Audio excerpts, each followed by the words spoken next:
Bueno, hace unas horas atrás, unos días atrás, había una denuncia de un presunto abuso sexual de un médico a una interna en la cárcel Las Rosas, en Maldonado. Esto de alguna manera volvió a poner sobre el tapete la situación de ese centro de reclusión, pero días antes también estuvimos hablando mucho sobre el tema por el informe del comisionado parlamentario Petit. Volvió, digamos, de alguna manera, como vuelve cada tanto, el tema de la situación en las cárceles. Un tema que vuelve, está en los medios, lo debatimos un poco, lo hablamos un poco, todos nos horrorizamos de algunas cosas que se nos dicen que suceden en las cárceles, nos explican todos los entendidos en la materia que seguimos siendo como una especie de fábrica de delincuentes que después retornan a la sociedad, que no encuentran su lugar y la mayoría de ellos vuelven a delinquir. El tema vuelve a guardarse por un rato en un cajón, por lo menos para lo que es la repercusión en medios y la opinión pública, y esperamos a una nueva instancia en la que va a resurgir. Pero hay quienes esos temas no los tienen en un cajón, lo tienen a diario, trabajan a diario, realizan informes, presentan obviamente un estado de situación que yo le voy a pedir a la doctora Mirta Guiancia, directora de la Institución Nacional de Derechos Humanos y coordinadora del Mecanismo Nacional de Prevención, que me lo califique en este momento. Es decir, más allá del trabajo que se realiza, de las alertas que se van encendiendo, de los informes que se van presentando, bueno, ¿cuál es el estado de situación y hasta dónde hemos podido avanzar en la solución de algunos nada más de estos problemas? Buenos días y bienvenida. Gracias por aceptar la invitación. Muchas gracias por invitarme. Yo creo que es un tema, nosotros como Mecanismo Nacional de Prevención de la Tortura, que además somos órgano de tratado, porque somos un órgano que viene del protocolo facultativo a la Convención contra la Tortura, lo tenemos dado por ley a la institución, trabajamos todo el encierro. Entonces, lo de las cárceles es una parte del problema, ¿no? Y estábamos hablando recién, antes de que empezáramos, de la institucionalización, que Pérez Manrique ha hablado de eso, de la institucionalización de los niños pequeños, desde los bebés del Pereira Rosell hasta lo que pasa en las colonias psiquiátricas, ¿no? Y el otro día, por ejemplo, un equipo nuestro fue a visitar a Aldeas de la Bondad en Salto, y había más de 50 personas en condiciones realmente penosas. Entonces, las cárceles tal vez es lo que llama más la atención, porque hay un reclamo de la sociedad y un reclamo a veces construido y a veces alimentado, pero que existe, de que haya más presos y que haya más eficiencia policial. Yo creo que esa asimetría entre la eficiencia policial y todos los recursos que se le da a la policía y los recursos que le da el Ministerio Público, todo eso que es gente presa, todos procesamientos con prisión, por otro lado no se compadece con los recursos que le dan a las cárceles. Entonces tenemos carencias edilicias, hacinamiento, fallas en la atención de salud. Ahora últimamente está habiendo problemas con la comida, también se están agudizando problemas con la alimentación. Ustedes decía que fueron a Las Rosas y probaron la comida. ¿Ustedes prueban la comida cuando van a las cárceles? Sí, tenemos un compañero especialista en prueba de comida. Donde quiera que va, prueba la comida. ¿Y qué les pareció la comida? La verdad que la comida de Las Rosas le parece... No la voy a calificar, pero lo que dijo es... ¿Le dieron ganas de vomitar? Es mala. También se vio que el economato tenía mucho menos insumos que en otras oportunidades, porque nosotros hacemos toda una recorrida, una planificación de la visita y se piden informes antes, se visitan los distintos lugares, se dialoga con las autoridades, se visita hasta el economato y ver cómo se elabora la comida. Pero es un tema también ahora qué recursos se van a destinar, porque tenemos un índice de presos de los más altos del mundo en Uruguay, de presos por cantidad de habitantes. Sí, ayer el fiscal de Corte estaba acá, dijo que por lo menos en Latinoamérica, al menos, en todas las Américas es Estados Unidos, Cuba y Uruguay. Sí, tenemos una cantidad de gente ahí y no atendida, entonces... Acá no hay cadena perpetua, todo el mundo tiene que saber que esa gente va a salir un día de la cárcel. Y va a salir a veces en plazos cortos, porque son penas cortas. Y estamos fabricando reincidentes, es decir, no hay ninguna oportunidad para las personas que viven sin la mínima dignidad ahí adentro que salgan después a insertarse en la sociedad. Tampoco tienen a veces ni para el boleto cuando salen, ¿no? Ni tienen a dónde ir. Hay algunos emprendimientos, hemos hablado mucho con el INR, nosotros mantenemos reuniones mensuales con el Instituto Nacional de Rehabilitación, como con todas las autoridades donde monitoreamos. Esto primero lo planteamos a las autoridades, después lo publicamos. Y nos han dicho justamente de la carencia de recursos, hay falta de operadores penitenciarios capacitados, y todo eso va dando un panorama bastante muy difícil de manejar. Hay algunas cárceles que tienen, como vamos a poner Punta de Rieles, que tienen y algunas cárceles del interior. En Canelones, que nosotros tenemos también de Canelones hecho un informe. Este es un informe hecho con 5 visitas. Claro. Ayer se hizo nuestras visitas no son anunciadas. ¿Ustedes avisan que van o no? Nosotros no anunciamos y vamos a cualquier día, a cualquier hora. Podemos ir un domingo o podemos ir a las 9 de la noche o podemos ir, no sé, en casos de motines se ha pasado la noche ahí, por ejemplo. Pero también en la visita de ayer, después de haber conversado con el comando del INR, fue una visita anunciada para hablar con las autoridades, porque hacer recomendaciones que después no se cumplen no tiene mucho sentido. No.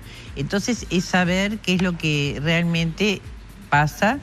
Y ayer estuvieron presentes también autoridades de sanidad policial, que es uno de los temas que nos preocupa más en Maldonado, donde la Dirección de Sanidad Policial es la encargada de atender los presos.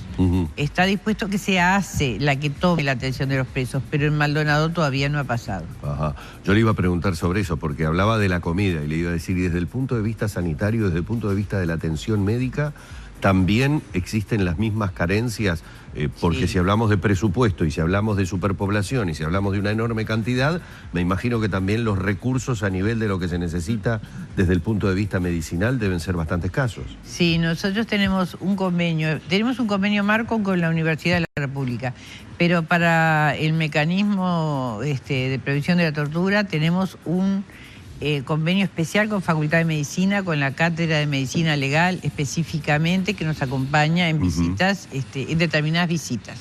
Por ejemplo, el otro día nos acompañaron a las Aldeas de la Bondad.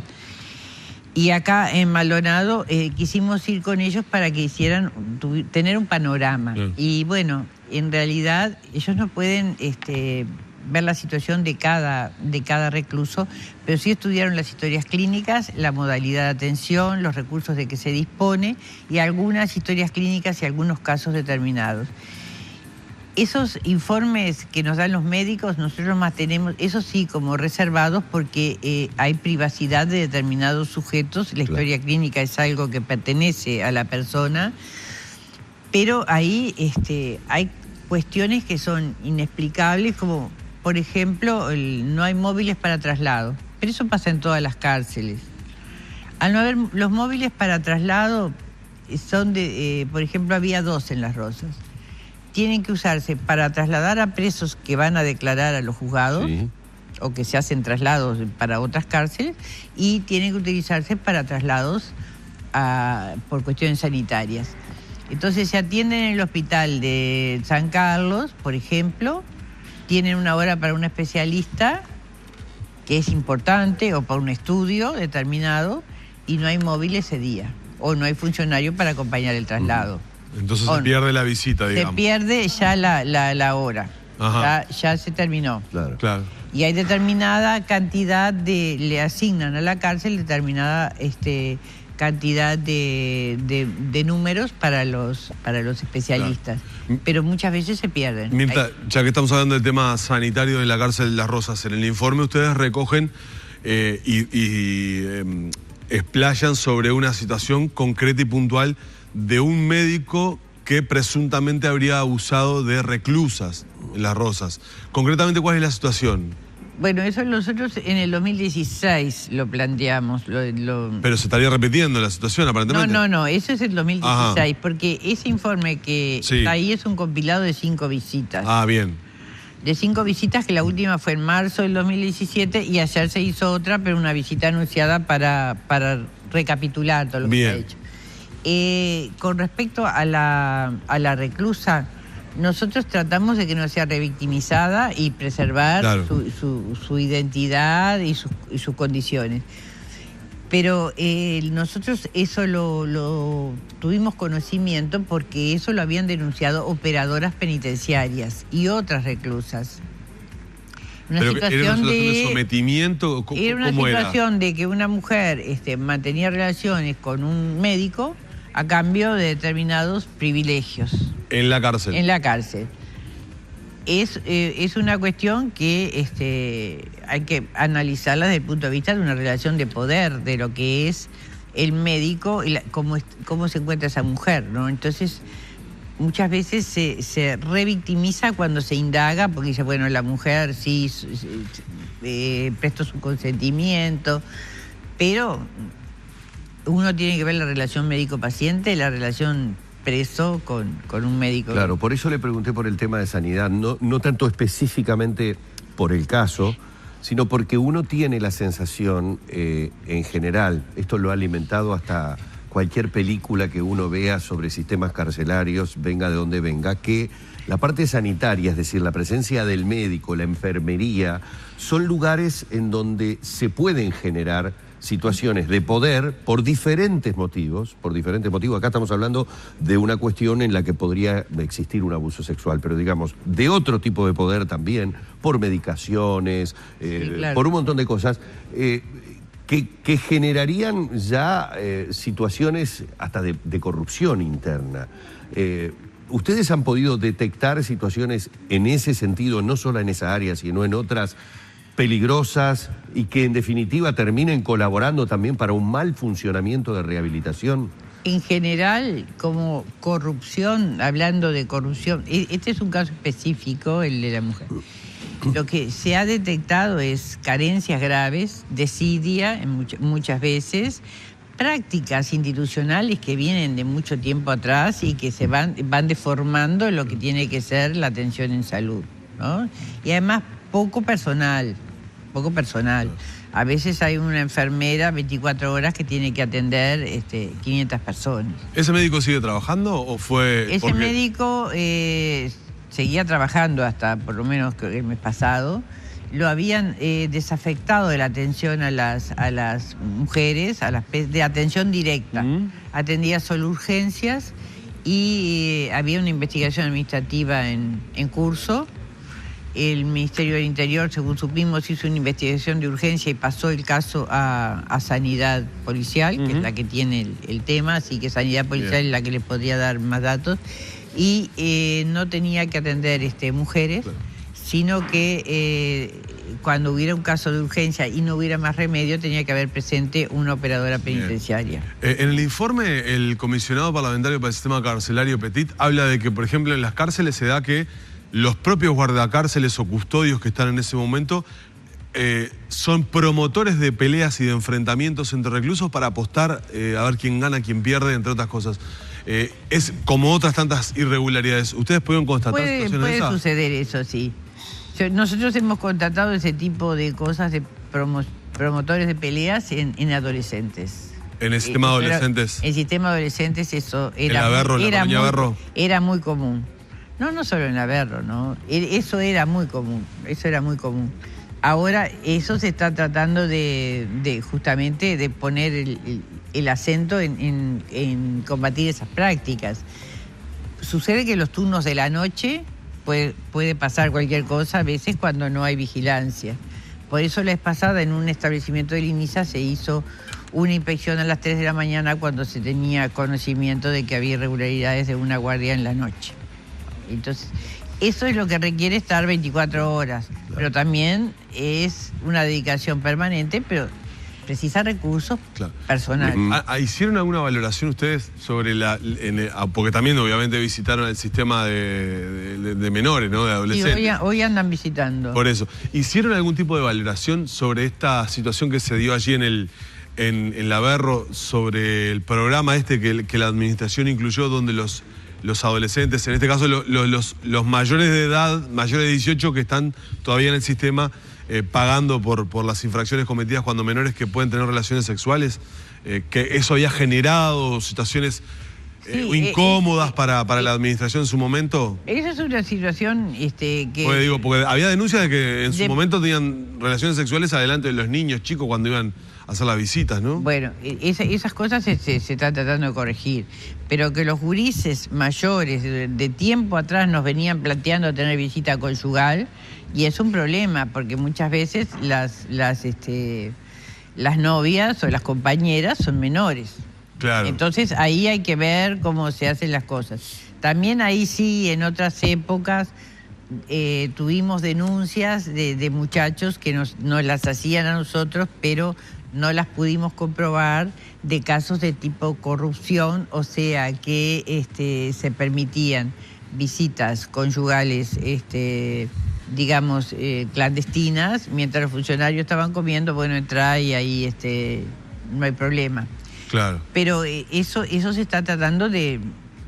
Lo que pasa es que hay que estar todo el día, ¿no? Una denuncia que había surgido del sistema ahí en el ex hogar SER de la Berro, es que los más pesados le decían a los menos pesados, a los internos más frágiles, que trajeran como forma de pago alguna compañera. Esas son las relaciones de poder que hay en todas las cárceles, y son las cosas que suceden. Porque la violencia está dada del carcelero al preso, que no se da tanto ahora, porque la relación de fuerza, la correlación de fuerza no es sino la violencia entre los propios presos, claro, entre el más nuevo y entre el más joven y el que ya es veterano en esas lides, ¿no? Por algo y toda esa cantidad de muertes que hay en las cárceles. Doctora, y el tema de la droga, ¿cómo está instalado? La pregunta sería, ¿ustedes tienen la posibilidad en estas visitas que realizan de saber de qué manera es el manejo del tema droga? Uno tiene la idea como ciudadano completamente alejado de lo que es el sistema carcelario, porque ni de visita he ido, que es algo que se maneja... Vamos a invitar. Sí, es uno de los temas, el encierro es uno de los temas que creo que el encierro en general, digo, ¿no? Creo que la gente debería conocer cuáles son las condiciones de encierro. Le digo por qué, porque yo lo viví desde adentro en épocas del Consejo del Niño, porque mi madre fue durante muchos años